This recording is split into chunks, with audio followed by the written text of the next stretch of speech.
এই কাগজটা যদি না পাইতাম তাহলে কি আমি জমি খারিজ করতে পারতাম? একবার ভাইবা দেখ বিষয়টা কি হইতো। বাবা, তুমি শুধু শুধু চাচারে বকাঝকা করতেছো। কাগজ তো পাইছো, তাহলে কেন বকতাছো? এক থাপ্পড় দিয়ে তো দাঁত ফেলে দেবো। বড় কথার মাঝখানে কথা কইতে আসোস? বেয়াদব। ভাইজান এবার কিন্তু একটু বেশি বেশি হয়ে যেতেছে। ও ছোট মানুষ, মুখ দিয়ে একটা কথা বলে বলাইছে। এই জায়গায় মারার তো আমি কিছু দেখলাম না।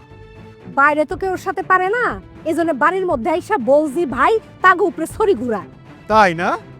বাইরের কাজগুলো আমি সাইরে আসি, তারপরে তোমাকে প্রত্যেকের সাথে আমার বোঝাপড়া আছে।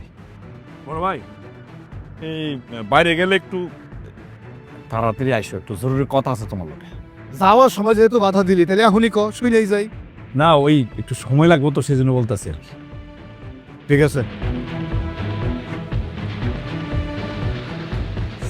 সিলেট আব্বা বকা দিছে বলে মন খারাপ?